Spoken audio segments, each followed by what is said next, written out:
Sveiki! Šiandien mes vėl miške ir eilinį kartą užsikursim laužą, kad galėtumėm pasidaryti arbatos, pasiruošti maistą ir noriu trumpai papasakoti apie laužo žiebimo priemonę, kurios dar mūsų reportažuose nematė. Tai yra atraiža nuo lininės virvės. Šiaip tai yra labai puikiai virvė iš natūralios medžiagos, bet jos vienas iš privalumų yra toksai, kad galite panaudoti ją laužo žiebimui. Yra puikiai prokura. Svarbiausia ją išvynioti dalimis ir išskaidyti atskirom skaidulom.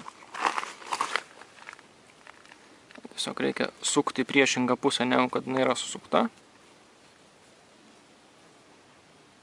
Matote, puikiai iki plaušelio išsivynioja.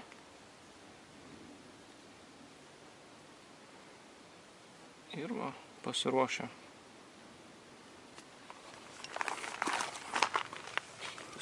tokį gumuliuką, galime kurti laužą.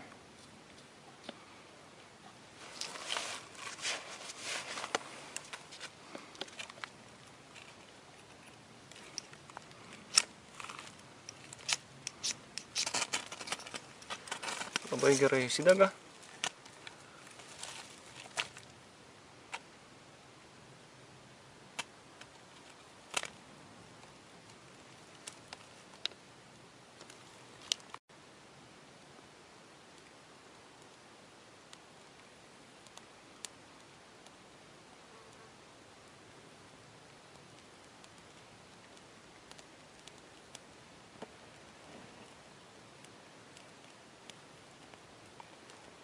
Svarbiausia iš pat pradžių neperkrauti laužo, leisti jam kvėpuoti. Dedam tiesiog plačiais tarpais, kad būtų oro. Smulkias šakeles, palaukiam, kol jo šiek tiek įsidegs.